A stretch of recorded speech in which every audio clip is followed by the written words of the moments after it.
Welcome to Noisecutter. All right, and welcome to this episode of the Noisecutter podcast. I'm your host, Rex Chatterjee. So this episode is another readout of the latest issue of the Noisecutter newsletter. This from earlier today, our talking points, 24 March 2024. ISIS in Russia, Reddit's IPO, Gaza, Haiti, Bob Menendez, Realtors, and Shohei Ohtani. Buckle up, there's a lot here. And as always, a lot of what I'm talking about here has reference links that are accessible through either the episode page on the Noisecutter website, which you can access at noisecutter.com, or you can go to noisecutter.substack.com and follow along in the corresponding issue of the Noisecutter newsletter. All right, so first up, we've got the ISIS-K attack inside of Russia. On Friday, 22 March 24, members of ISIS-K conducted a terrorist attack at a packed concert venue in Krasnogorsk, outside of Moscow in Russia. The death toll continues to rise and is marked at 133 killed and 100 plus wounded at the time of this recording. ISIS-K, also referred to as ISKP, is a branch of ISIS operating out of Afghanistan. Prior to 2024, the group's attacks took place almost exclusively in Afghanistan and Pakistan. This year, there appears to be more of an international shift happening in ISIS-K planning, with the Kerman bombings in Iran on the 3rd of January and this latest attack in Russia on Friday. The group has also previously targeted Americans, including in the 2021 Kabul airport attack during the U.S. evacuation from Afghanistan, in which 13 U.S. service members were killed. Now, this is also not the first time ISIS, as a whole, though not specifically ISIS-K, has attacked Russia, as ISIS has previously taken credit for the September 2022 suicide bombings at the Russian embassy in Kabul in Afghanistan, which claimed the lives of 2 Russian embassy staffers. So what's different here, and bears recognizing, isn't that ISIS-K attacked Russia, but that ISIS-K managed to successfully attack inside of Russia. ISIS/ISIS-K has several reasons to target Russia, not the least of which is Russia's ongoing operations against ISIS in Syria.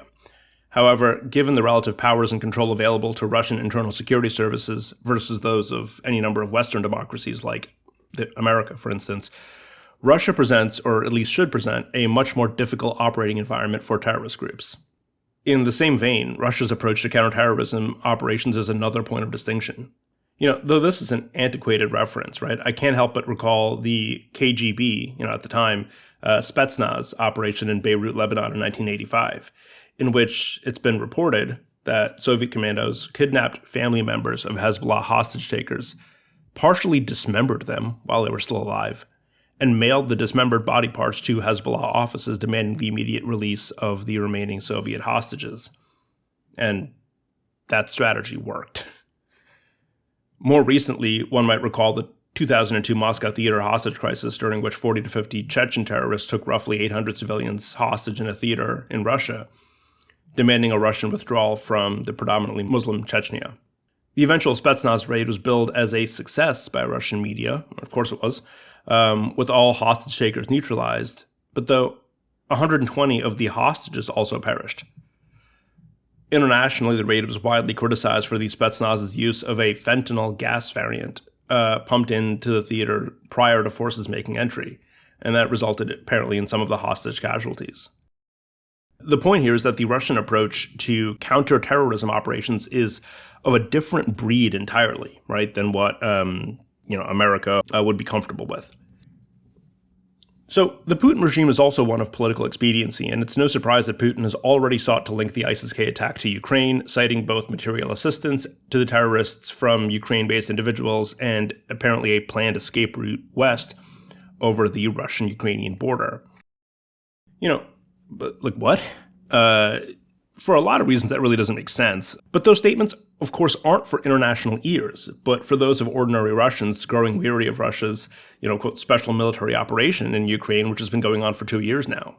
If that seems like a bridge too far, right? Ukraine is allied with ISIS. Recall that he's previously attempted to convince, and maybe did convince, the Russian people at large that Ukrainian President Zelensky is both a Jew but also a Nazi.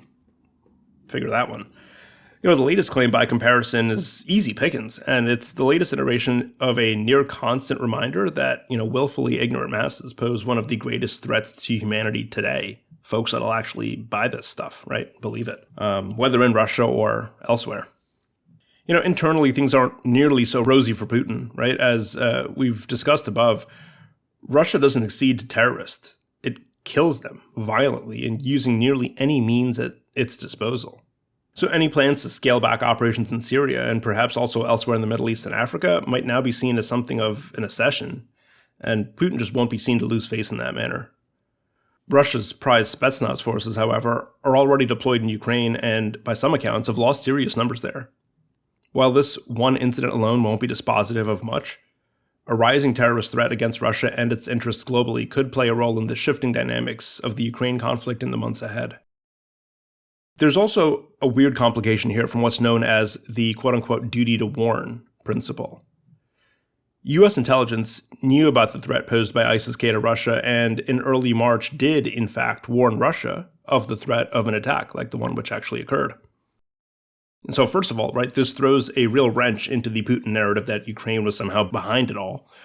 And second, it leaves us wondering whether the Russian apparatus either believed its own narrative, right, that the warning was actually a U.S. destabilization operation and not an actual warning, or, whether they didn't and actually believed in the threat despite what they said outwardly, but nevertheless failed to stop it. I'm not sure that changes anything between the U.S. and Russia at all, but on a domestic front, one can't help but wonder if rank-and-file Russians aren't wondering why the U.S. seems to be doing more to protect them from terrorism than their own government.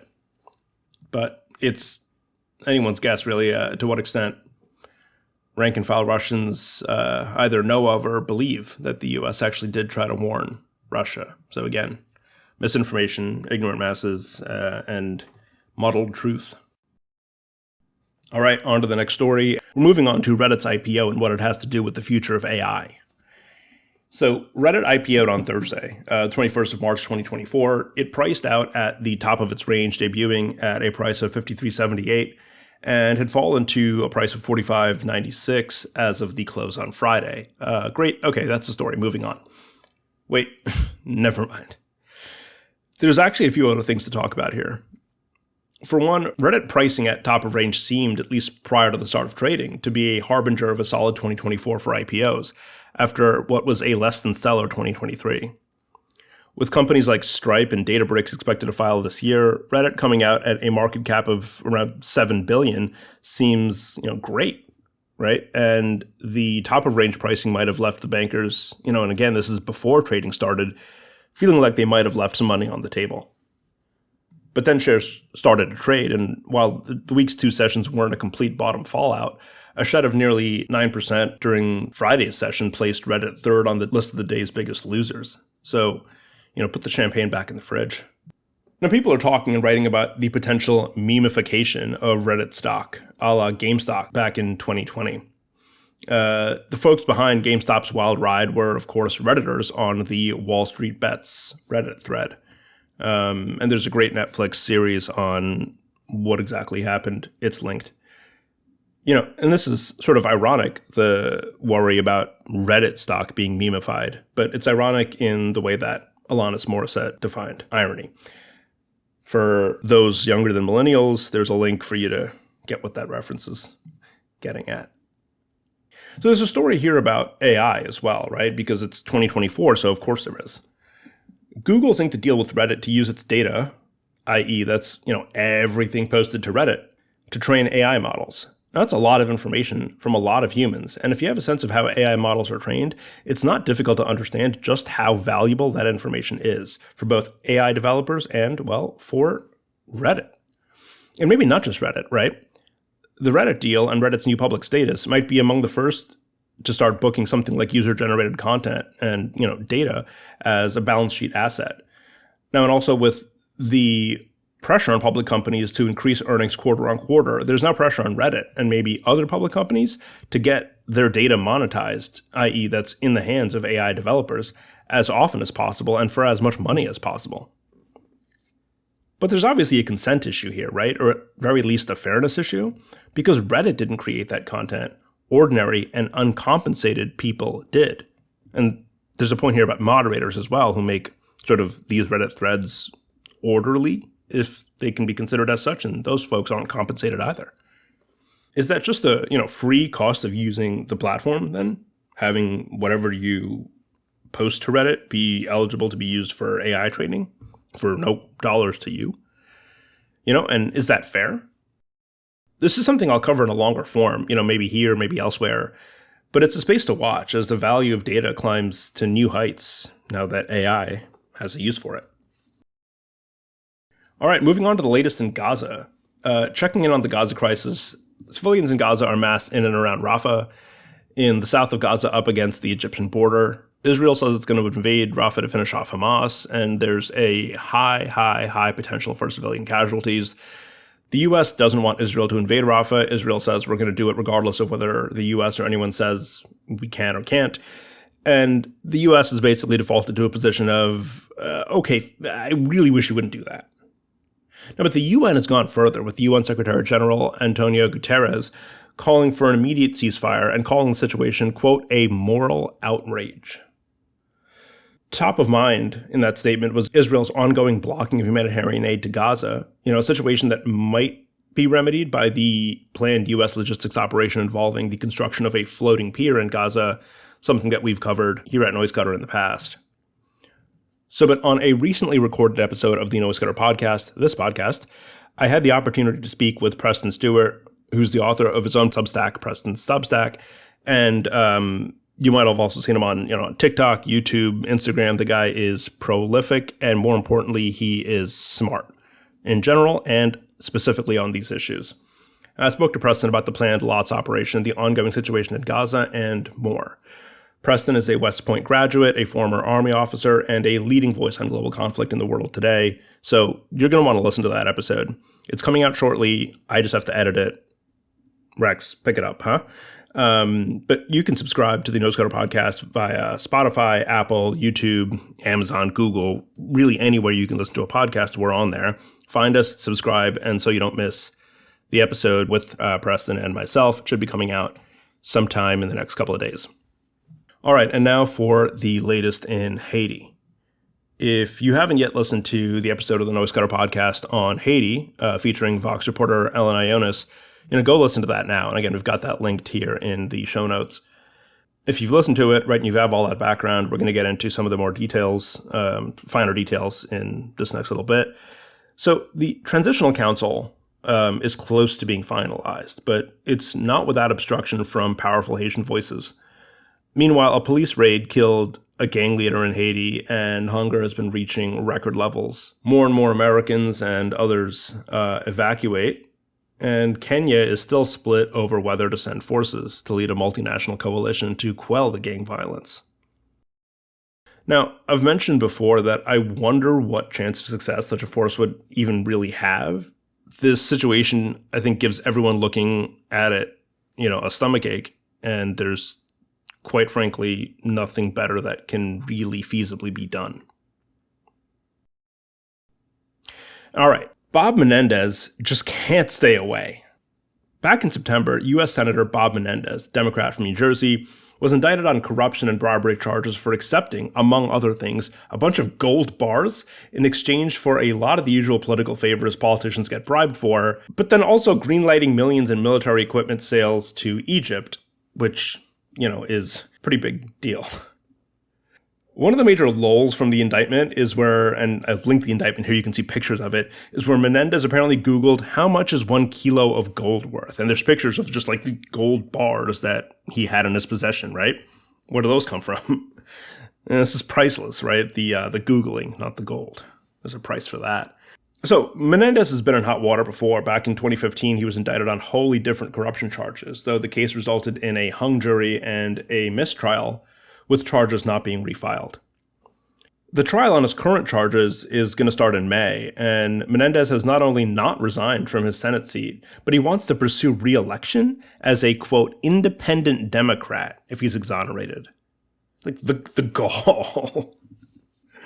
The bigger picture here is the absolute wrestling match for control of the Senate that's set to take place in November, right? The last thing Democrats need is to lose a seat in New Jersey because of a Menendez bid pulling support from the Democratic nominee. Now, Menendez won election back in 2018 by a margin of roughly 11%, right? And so there's maybe not a whole lot to worry about here. It's a decent margin, even if Menendez manages to beat the charges and make his, independent bid. But nevertheless, right, the takeaway here is that this is a clown show, and U.S. politics on both sides of the aisle needs less clown shows. The other point here is that, folks on the left might really have enjoyed poking fun at all the clown shows on the right. But what's that thing about glass houses and stones? Yeah. All right, realtors and the future of real estate. Finally, we're done paying 6% commission on real estate transactions. Since as far back as I can remember, 6% has been the standard. It's 3% to the buyer's broker and 3% to the sellers. For reference, on a $500,000 sale, that's $15,000 per side. On a standard residential property, attorneys doing the closing often charge a flat fee of a couple $1,000s. Home inspectors who, if they're doing their job right, are really up in all the dirt, the nitty gritty of a home. Those guys typically charge between like $500 and $1,000 for an inspection. So what, pray tell, did a realtor do to earn multiples on both of those folks combined? And that's the gripe a lot of folks have had over the years, which has led to lawsuits and now a changing of these quote-unquote standards. The discussion around this has been sort of like, where do we go from here, right? What does the future of the real estate industry look like? And I've got a few thoughts.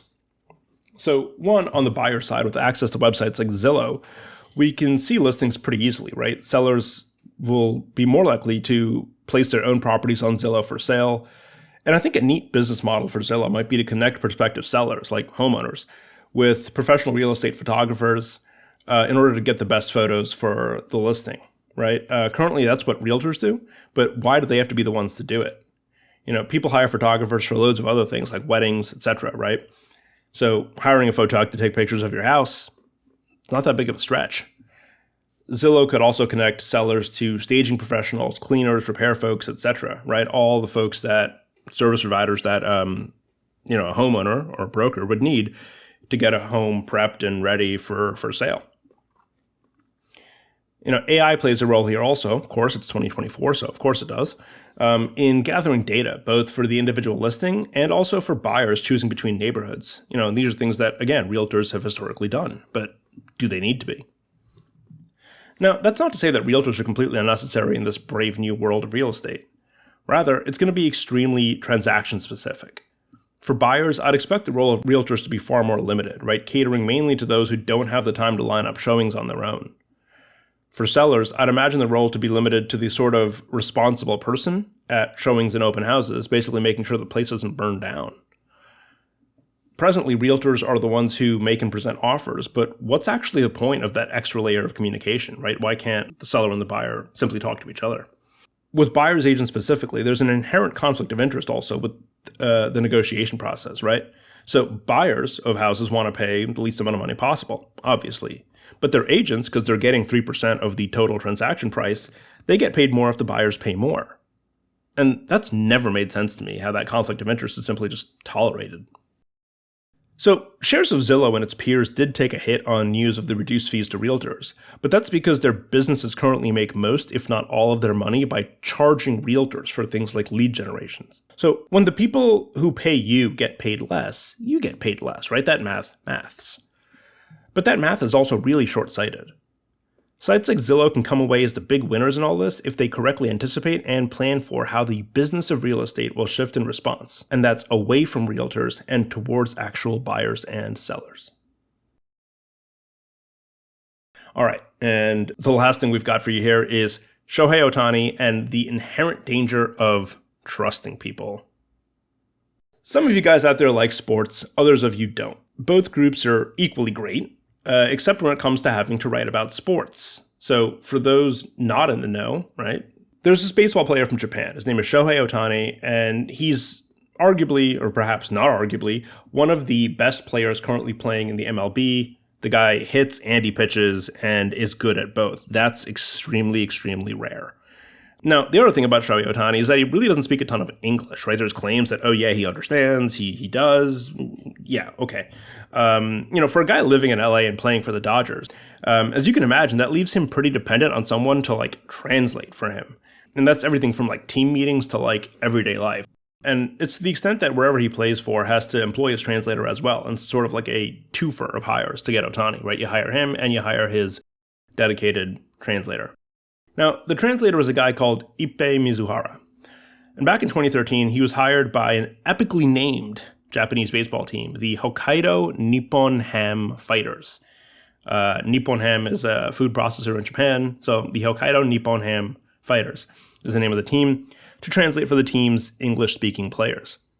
Now, in that same year, Ohtani joined the Ham Fighters and played on the Ham Fighters, and he and Mizuhara, presumably there, became friends.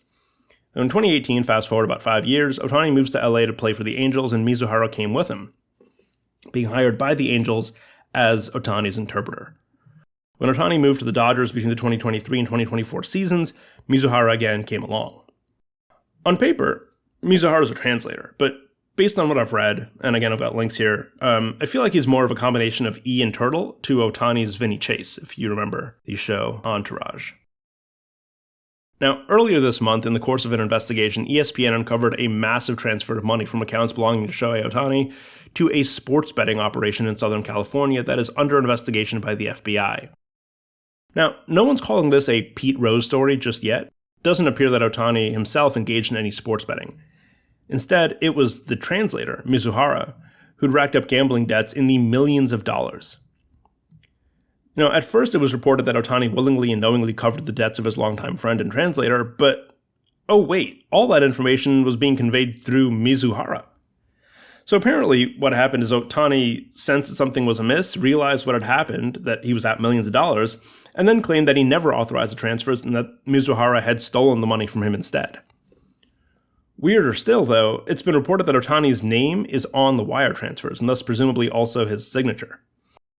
The whole thing is now under investigation by basically everyone you can think of. The Dodgers, who fired Mizuhara, the MLB, but also the FBI and the IRS. So there's a few things to note here. Sports betting is legal in 40 states, but it is not legal in California, where Ohtani lives and plays and where this all took place. Also, legal sports books can take bets paid up front, but sports betting on credit, that's not legal, and that's the domain of illegal bookies as it was here. So regardless of what's true and what's false, there's really two key takeaways, right? It's one, don't do dumb stuff like gamble on credit. And two, don't trust anyone ever, right? That seems right. All right, and that wraps it for this issue of the Noisecutter newsletter, read out here on the Noisecutter podcast. Of course, everything that is covered can be accessed at noisecutter.com, newsletter and podcast. Until next time, I will see you guys later. The